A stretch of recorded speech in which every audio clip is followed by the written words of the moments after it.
vamos ver quantos estão armados aí. Pega a sua arma de 66 calibres, não é? Aleluia, louvado seja o nome do Senhor. E já vamos entrar na palavra de Deus. Abra comigo no Evangelho do Senhor Jesus Cristo, segundo escreveu João, capítulo de número 6. Glória a Deus. Quem tem glória, dá glória. Quem tem glória, João, capítulo de número 6. Louvado seja Deus. É tão difícil de encontrar que, para não perder o costume, dá para dar 10 glória a Deus aí. Vai procurando e dando glória. Vai procurando e dando aleluia. Louvado seja Deus. Você vem com glória e vai com aleluia. Você vem com aleluia e vai com glória. E a gente mistura glória com aleluia para agradar aquele que vive, aquele que reina para todo sempre. João capítulo de número 6. Quantos encontraram, diz amém. Amém. Alguém ainda procurando, diz espera por mim. Amém? Todos encontraram? Sinal que é muito fácil a questão lendo a Bíblia. Aleluia. Vamos crer que estão lendo, né? João, capítulo de número 6. Faremos leitura a partir do versículo 1. A partir do versículo 1 do capítulo 6 do Evangelho de Jesus, segundo escreveu João. Diz assim: depois disso, partiu Jesus para o outro lado do mar da Galileia, que é o Tiberíades. E grande multidão seguia, porque via os sinais que operava sobre os enfermos. E Jesus subiu ao monte e assentou-se ali com seus discípulos. E a Páscoa, a festa dos judeus, estava próxima. Então Jesus, levantando os olhos e vendo que uma grande multidão vinha ter com ele, disse a Filipe: onde compraremos pão para estes comerem? Mas dizia isso para o experimentar, porque ele bem sabia o que havia de fazer. Filipe respondeu-lhe: 200 dinheiros de pão não lhe bastarão para que cada um tome um pouco. E um dos seus discípulos, André, irmão de Simão Pedro, disse-lhe: está aqui um rapaz que tem 5 pães de cevada e 2 peixinhos. Mas que é isso para tantos? E disse Jesus: mandai assentar os homens. E havia muita relva naquele lugar. Assentaram, pois, os homens em número de quase 5.000. E Jesus tomou os pães e, havendo dado graças, repartiu-os pelos discípulos, e os discípulos pelos que estavam assentados, e igualmente também os peixes, quanto eles queriam. E quando estavam saciados, disse aos seus discípulos: recolhei os pedaços que sobejaram, para que nada se perca. Recolheram-no, pois, e encheram 12 cestos dos pedaços dos 5 pães de cevadas que sobejaram aos que haviam comido. Glória! Levanta tuas mãos ao alto, levanta.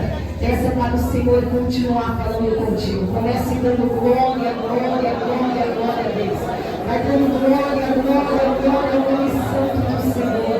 Senhor amado, Senhor querido, uma vez mais diante da tua santa presença, nós te pedimos, Senhor, fala conosco. Fala, Senhor, através do poder da tua palavra, de forma que haja a demonstração do teu Espírito de poder. Revela, Senhor, mistérios ocultos e profundos, falando ao coração do ancião, ao coração da criança, ao coração do jovem, ao coração do visitante. É a tua palavra viva, é a tua palavra, Senhor, eficaz, é a tua palavra mais penetrante do que a espada aguda de Jesus, é a tua palavra que nos ensina, que nos exorta, que nos corrige, que nos admoesta. Ah, Senhor, através da palavra opera sinais aqui,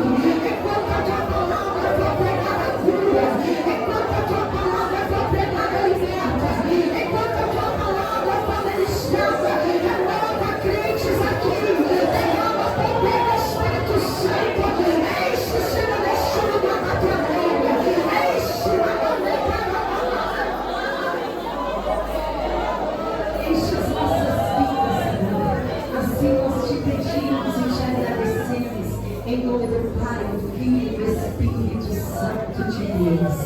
Amém e amém, Senhor Jesus. Pode se assentar, aproveitar a glória de Deus.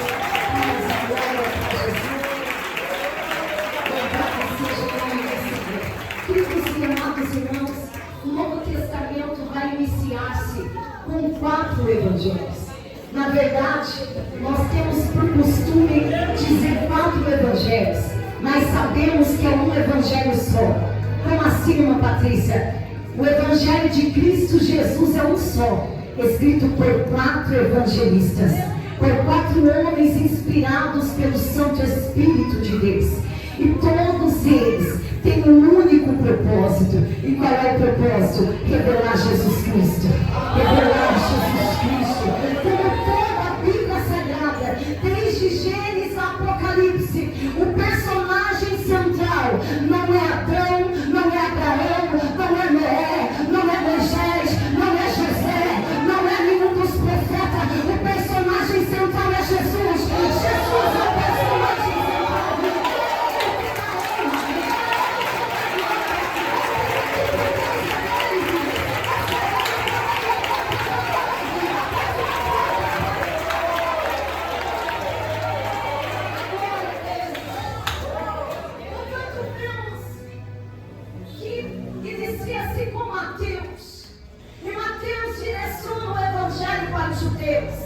E ele vai revelar Jesus como sendo o rei dos judeus. Já Marcos, o seu evangelho será direcionado para os romanos. Portanto, ele revela Jesus como servo fiel. Lucas, o evangelho será direcionado aos gregos. Então ele revela Jesus como um homem perfeito. Mas João, o seu evangelho não está contido apenas para os judeus, apenas para os romanos, apenas para os gregos, mas o evangelho de João é universal, é para todo aquele que crê. E João também não vai conter o seu evangelho falando que Jesus apenas é rei dos judeus, falando que Jesus é apenas o servo fiel, ou que Jesus é apenas o homem perfeito. Mas João vai falar que ele é o próprio Deus, o unigênito Filho do Deus Altíssimo, o Verbo que se fez carne e habitou entre nós.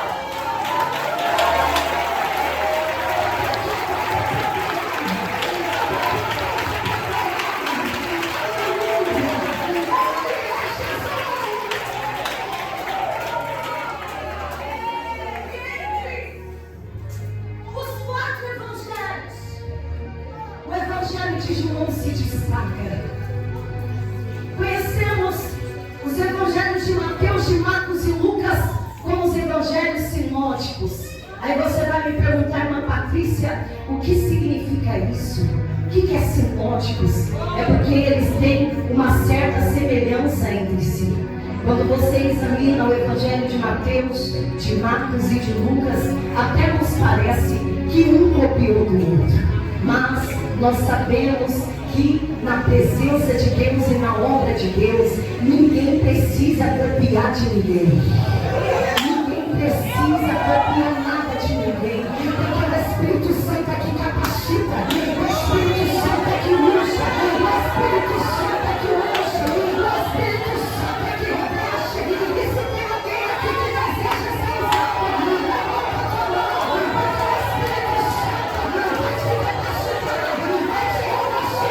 vai Jesus. O evangelho de João se destaca porque pela sua diferença entre os outros evangelhos. João, ele vai ter a revelação que os outros não tiveram. Se o teu propósito era revelar Jesus como Deus, é isto que ele vai trazer no evangelho, que Jesus é Deus. Ele vai ter uma intimidade com Deus. A Bíblia nos diz que quando Jesus escolheu os seus discípulos, escolheu entre eles este João. Esse João não é João Batista. Deus abençoe, minha amada. Esse João é João, o discípulo, nomeado como discípulo amado. Entre os 12, ele estava entre os íntimos, que eram 3. Quem eram eles? Eu quero ouvir o coral. Quem eram eles, os mais íntimos? Pedro, Tiago e João. E no meio dos 3, João ainda se destaca.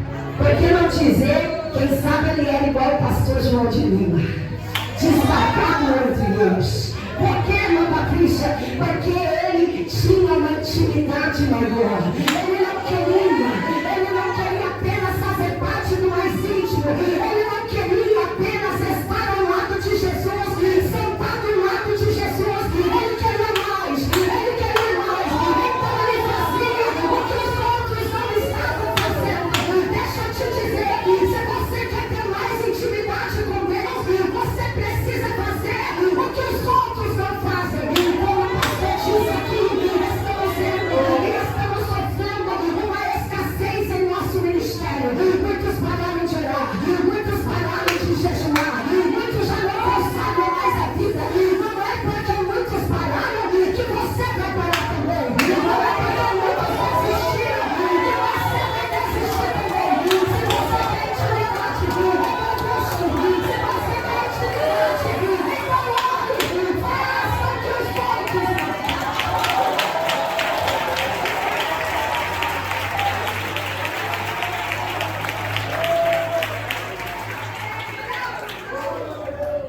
E diziam, pra que tudo isso? Já anda com Jesus, já está no meio dos íntimos, já senta do lado dele, ainda vai encostar a tua cabeça no peito dele. Não dizia assim, porque eu quero mais intimidade. E é este João que tem mais intimidade, que vai ter a revelação profunda. É no Evangelho de João que Jesus vai revelar que ele é Deus. Usando 7 nomes de Deus. Diga comigo, 7. 7 na Bíblia significa perfeição. Quando Jesus vai revelar os 7 nomes de Deus, ele vai fazer com que o povo judeu, com que o povo de Israel se lembrasse do que Deus disse para Moisés lá em Êxodo capítulo 3, versículo 14. E o que está escrito lá, irmã Patrícia? Deus fala com Moisés dizendo: eu sou, me enviou a vós. Isso que você dirás, Moisés, por eu sou o que sou. Deus estava dizendo para Moisés: o que o povo de Israel precisa, eu sou. É o nome de Deus. O nome de Deus é eu sou. Por que, irmã Patrícia? Porque ele não depende do tempo. É ele que controla o tempo. Ele não está limitado. Ele continua sendo o mesmo. A Escritura em Hebreus escreve dizendo: Jesus Cristo é o mesmo ontem, hoje e será eternamente. Passa-se tempo, passa-se gerações, e ele continua sendo o mesmo. Ele continua curando, ele continua libertando, ele continua batizando, ele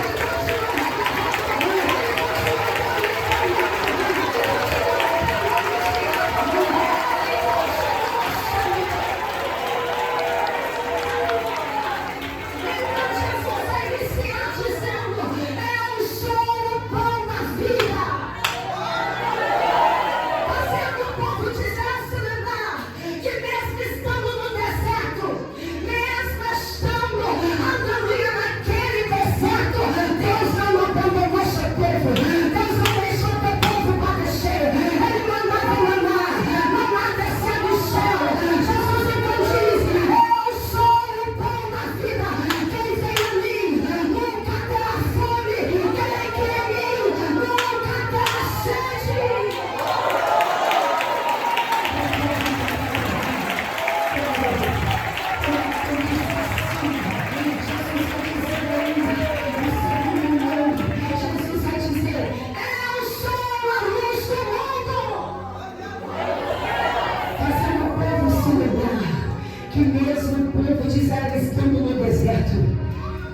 À noite não tinha luz, não tinha lâmpadas, não tinha lamparinas, mas o que tinha? Presença de Deus. Presença de Deus. Será que tem presença de Deus aí? Será que tem presença de Deus aí? Será que tem presença? Se tem presença, levanta a mão. Se tem presença, levanta a mão. Aqui é uma sala de milagre. À noite, Jesus, Deus, estava com o seu povo, com a coluna de fogo, para iluminar o caminho e para dar livramento. Jesus diz: eu sou a luz do mundo, quem me segue não andará em trevas.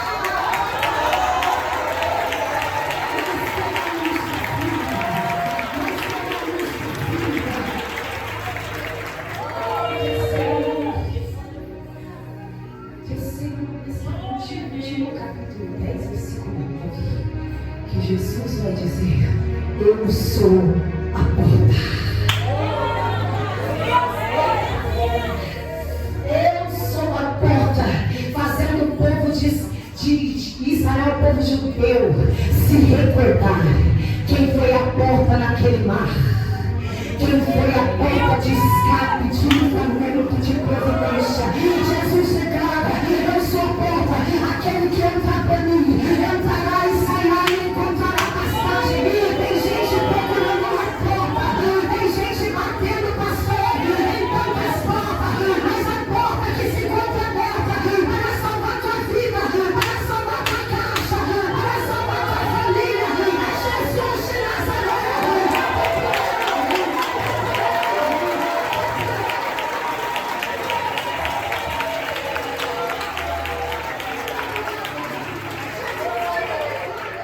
O quarto nome, também no capítulo 10, ele vai dizer: eu sou o bom pastor. Quem foi que criou o povo no deserto? O bom pastor. Quem foi que guardou o povo naquele deserto? O bom pastor. Jesus é o bom pastor e ele diz: o bom pastor é aquele que dá vida pelas ovelhas. Ele mesmo, ele é ovelha. Eu estou falando com ovelha aqui nessa noite. Eu estou falando com ovelha aqui nessa noite. Ele mesmo que se preocupa com a tua alma. Ele mesmo que deu sua própria vida para te resgatar, para te dar livramento, para te poupar da condenação. Ele é o bom pastor.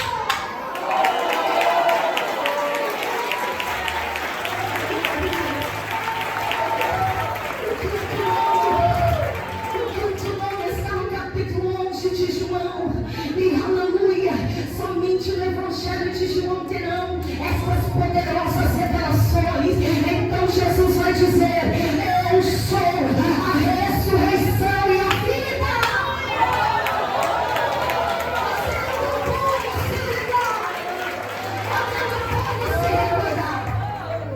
O povo de Israel começaram a murmurar no deserto.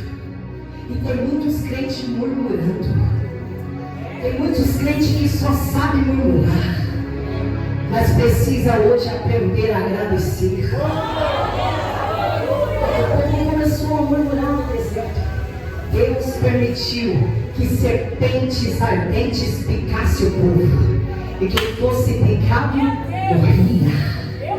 Então o povo temeroso chegou para Moisés e disse: Moisés, ora Deus, peça para Deus tirar essa serpente do nosso meio, porque o povo está morrendo. Deus então disse para Moisés: Moisés, faz uma serpente de bronze, pendura ela numa haste, e todo aquele que olhar para a serpente, ainda que tenha sido picado, viverá. Jesus está dizendo: eu sou a ressurreição e a vida. Aquele que crê em mim, ainda que esteja morto, viverá.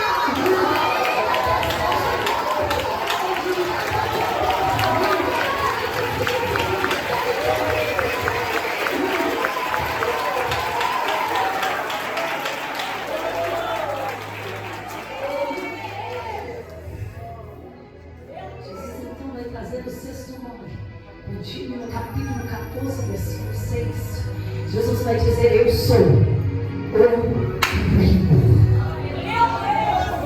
a verdade e a vida, fazendo o povo se lembrar que Ele foi o caminho do deserto até a terra prometida. Não adianta você procurar atalhos, não adianta procurar por Maria, por Pedro, por João ou por qualquer outro. Somente Jesus é o caminho, ele diz: eu sou o caminho, a verdade e a vida. Ninguém tem a paz senão por mim.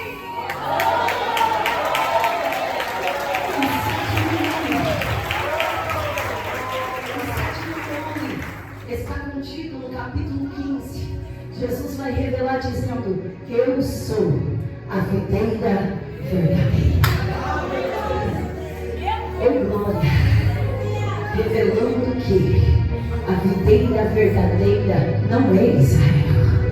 A videira verdadeira é Jesus. E nós somos o que? Nós somos a vara. E a vara tem que estar ligada à videira para ter vida. A vara tem que estar ligada à videira para dar fruto. Sabe por que tem muitos que não estão dando fruto? Porque não está ligado à videira. Eu não diz: eu sou a videira e vós a vara. Aquele que está em mim e a minha palavra está nele, esse dá muito fruto. Porque sem mim